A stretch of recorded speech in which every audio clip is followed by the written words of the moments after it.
O filósofo francês Luc Ferry diz em um dos seus livros: aprender a viver, aprender a não mais temer em vão as diferentes faces da morte ou simplesmente a superar a banalidade da vida cotidiana, o tédio, o tempo que passa, já era o principal objetivo das escolas da antiguidade grega.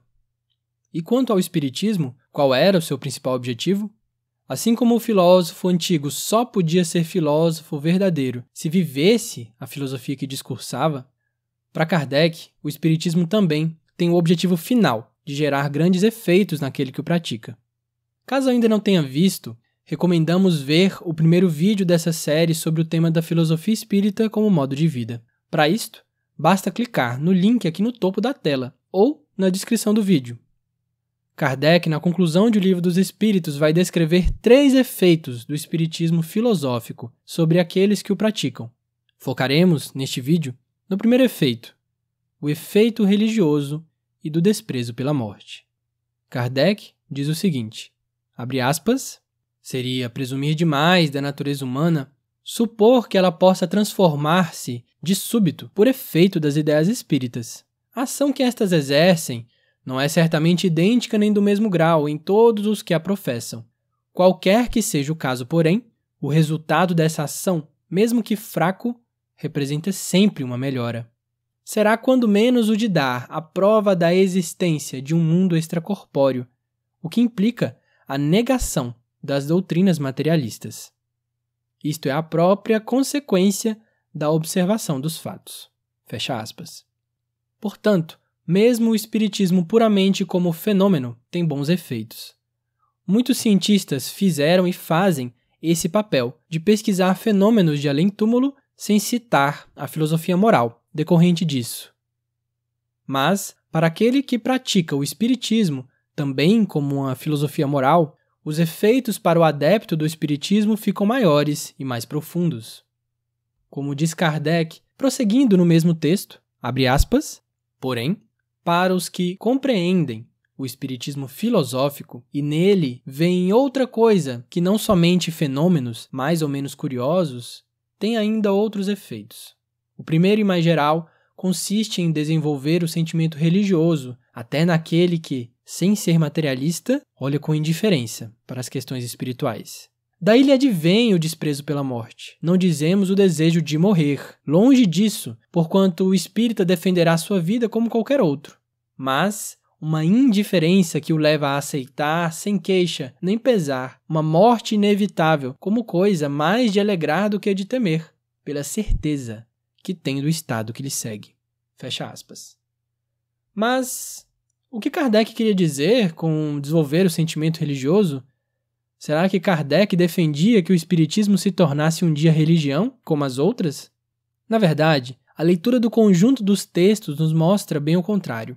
Kardec tinha uma forte defesa do espiritismo enquanto ciência e filosofia, justamente para que ele pudesse servir de auxiliar às religiões já existentes, sem concorrer com elas. No trecho abaixo reproduzido do discurso de Kardec aos espíritas lioneses em 1861, é bem clara essa posição do espiritismo. Abre aspas, não é, pois, como pretendem alguns, sempre porque não o conhecem, uma religião nova, uma seita que se forma à custa das mais antigas. É uma doutrina puramente moral, que absolutamente não se ocupa dos dogmas e deixa a cada um a inteira liberdade de suas crenças, desde que nenhuma impõe. A prova disto é que tem aderentes em todas, entre os mais fervorosos católicos, como entre os protestantes, os judeus e os muçulmanos. O espiritismo repousa sobre a possibilidade de comunicação com o mundo invisível, isto é, com as almas. Ora, como os judeus, os protestantes e os muçulmanos têm alma como nós, resulta que elas podem comunicar-se tanto com eles quanto conosco, e que, consequentemente, eles podem ser espíritas como nós. Portanto, longe de ser antagonista da religião, o espiritismo é seu auxiliar. A prova disto é que ele conduz às ideias religiosas os que as haviam repelido. Em resumo, o espiritismo jamais aconselhou quem quer que fosse a mudar de religião ou a sacrificar as suas crenças. Ele não pertence realmente a nenhuma religião, ou melhor dizendo, ele está em todas elas. Fecha aspas. Fica bem claro que o Espiritismo, segundo Kardec, não pode substituir as religiões nem criar uma religião própria, mas sim servir como aproximação do indivíduo descrente às religiões existentes, mostrando a parte boa e verdadeira presente na essência delas. E uma parte boa e verdadeira presente em religiões é justamente o efeito moral, de esperança sobre a morte. O espiritismo filosófico, por consequência de enxergar, não como crenças religiosas, mas também como verdades científicas, as teorias do pós-morte, o aproxima das ideias espiritualistas por tornar a vida espiritual tão compreensível como as demais descobertas científicas e filosóficas.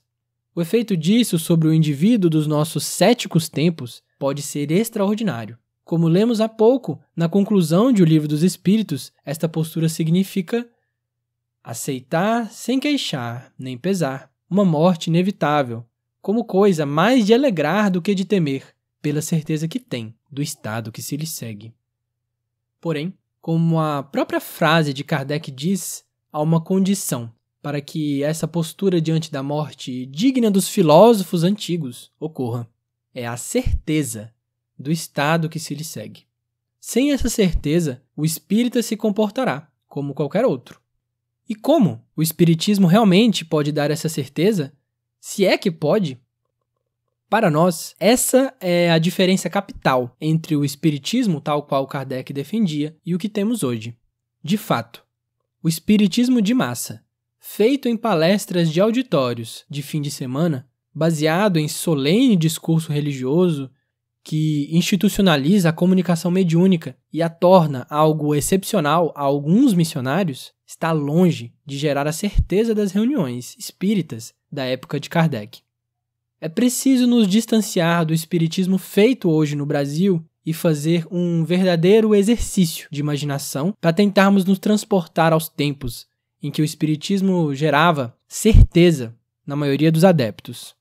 Naquela época, havia razões para ter confiança na certeza gerada pelo espiritismo prático, porque a prática mediúnica era próxima de todos, disseminada nos lares, era voltada para o estudo de temas de interesse pessoal do grupo, para o autoconhecimento e para a diminuição da distância entre vivos e mortos. Citamos o seguinte caso, narrado e louvado por Kardec na Revista Espírita, sobre uma família cujo pai das crianças havia morrido e seu espírito era evocado semanalmente em casa. Abre aspas, é um espetáculo realmente edificante a vida dessa piedosa família. Alimentadas nas ideias espíritas, essas crianças não se consideram separadas do pai. Para elas, ele está presente. Temem praticar a menor ação que possa desagradá-lo. Uma noite por semana e às vezes mais é consagrada a conversar com ele. Existem, porém, as necessidades da vida que devem ser providas, pois a família não é rica. É por isso que um dia certo é marcado para essas conversas, piedosas e sempre esperadas, com impaciência. Muitas vezes pergunta a pequenina, é hoje que papai vem? Esse dia transcorre entre conversas familiares e instruções proporcionadas à inteligência, algumas vezes infantis, outras vezes graves e sublimes. São conselhos dados a propósito de pequenas travessuras que ele assinala. Fecha aspas. Nos parece claro que para essa família o espiritismo representava uma certeza muito diferente do que vemos hoje em muitos espíritas. Porém, será que ter certeza do estado que segue a morte não é sinal de religião dogmática ou fanatismo, em vez de ser sinal de filosofia verdadeira? Respondemos que depende do que chamamos de filosofia. Se filosofia for um complicado discurso técnico feito para ser lido apenas por especialistas profissionais universitários, talvez essa certeza seja vista com maus olhos realmente. Porém, se a filosofia espírita for vista como uma arte de aprender a viver, a certeza espírita sobre a morte é de forma impressionante, muito parecida com as filosofias antigas. Como diz essa citação na introdução do livro Filosofia como Modo de Vida, de Pierre Hadot, abre aspas, começando por Platão, a filosofia antiga representa a si mesma como um exercício e um treinamento para a morte, sendo a consolação o gênero ideal no qual se observa a prática antiga de filosofia. Fecha aspas. O Espiritismo tem como seu primeiro efeito, portanto, a forma filosófica de encarar o sentimento religioso e a morte. Não a forma filosófica apenas como argumentação, mas sim a filosofia como exercício de ficarmos, por meio da vida bem vivida, mais perto da sabedoria, como queriam as filosofias antigas e parte do cristianismo primitivo. Se gostou do vídeo, se inscreva em nosso canal para que esse conteúdo chegue até mais pessoas. Nos próximos vídeos, nós aprofundaremos nos outros 2 efeitos que Kardec dizia ocorrerem após esse efeito religioso primordial.